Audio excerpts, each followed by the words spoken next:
The Revolutionary War, or the War for Independence, was fought over many things.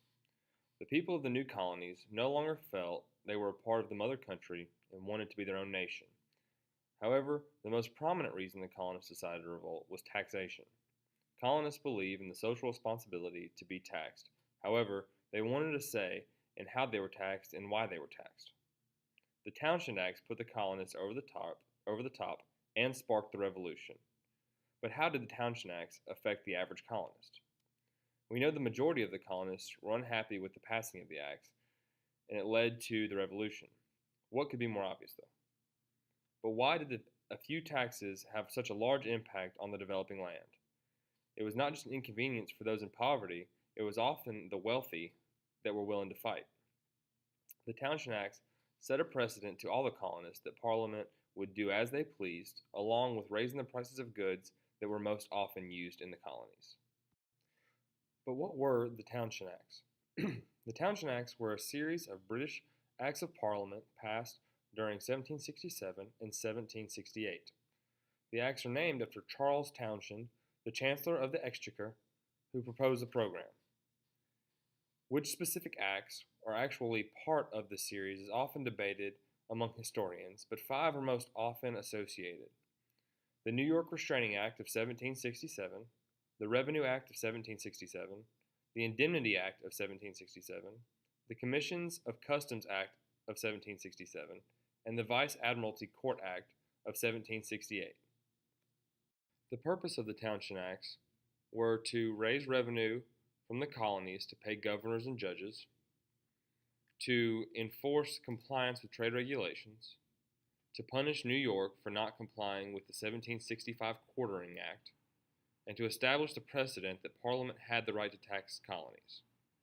The Townshend Acts were met with strong resistance in the colonies, prompting the occupation of Boston by Britain in 1767, which eventually would lead to the Boston Massacre in 1770 and the start of the Revolutionary War. After the 7 Years' War in Europe, Britain was in debt. To pay off some of this debt, Parliament decided to levy taxes against the colonies. It started with the Sugar Act of 1764, and for the first time, Parliament tried to tax the colonies for the specific purpose of raising revenue. This was met with much protest from the American colonists. The Americans claimed that they were not represented in Parliament, and this issue would become a major point of contention after Parliament's passage of the Stamp Act in 1765.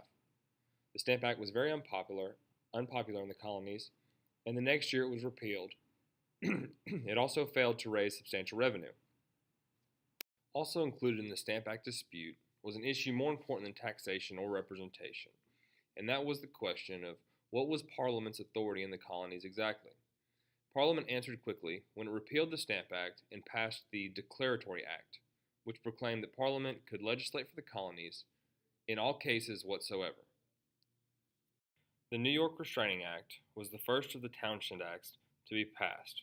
It forbade the New York Assembly from passing any new bills until they agreed to the Quartering Act.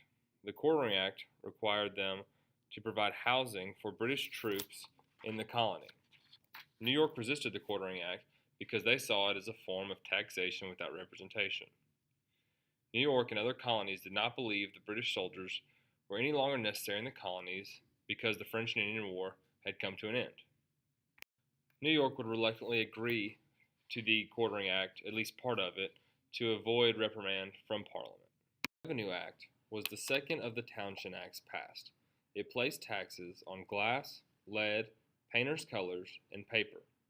It gave customs officials authority to enforce taxes and punish smugglers through what was called a writ of assistance. The writ of assistance was used as a general warrant to search private property and smuggled goods. The use of the writs of assistance were significantly controversial, since the right to be secure in one's private property was an established right in Britain. The Indemnity Act and the Commissioners of Customs Act were both passed on June 29, 1767, and were the third and fourth of the Townshend Acts passed. The Indemnity Act reduced taxes on the British East India Company when they imported tea into England. This allowed them to re-export the tea to the colonies more cheaply and sell it to the colonists.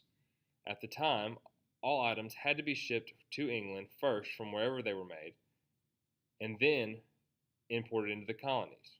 This meant that the colonies were forced to trade exclusively with England. The Commissioners of Customs Act created a customs board for the North American colonies to be headquartered in Boston with 5 customs commissioners. The board was created to enforce shipping regulations and increase tax revenue. Customs enforcement had been handled by the Customs Board back in England, but due to the long distance, enforcement was poor, taxes were avoided, and smuggling ran rampant. The Vice Admiralty Court Act was the last of the 5 Townshend Acts to pass. It did not pass until roughly a year after all the others, and on July 6, 1768, it became law. The act was not passed by Parliament, but by the Lords Commissioners of His Majesty's Treasury with the approval of the King, and it gave aid in prosecution of smugglers. It gave royal naval courts, rather than colonial courts, jurisdiction over all matters concerning customs violations and smuggling. Before the act, customs violators would be tried in an admiralty court in Halifax, Nova Scotia, in Canada. The Vice Admiralty Court Act added 3 new Royal Admiralty courts in Boston, Philadelphia, and Charleston. These courts were run by judges appointed by the Crown, and the judges were awarded 5% of any fines they levied against smugglers. The decisions were made solely by the judge, with no option for a jury of the peers, which was considered a fundamental right in England. In addition, the accused person had to travel to the court at their own expense, and if they did not show up, they were automatically judged as guilty. The Townshend Acts did not create an instant uproar like the Stamp Act had done 2 years earlier, but before long, opposition to the program had become widespread. The most famous colonial response was a series of 12 essays by John Dickinson entitled Letters from a Farmer in Pennsylvania. It discusses ideas that were already widely accepted in the colonies.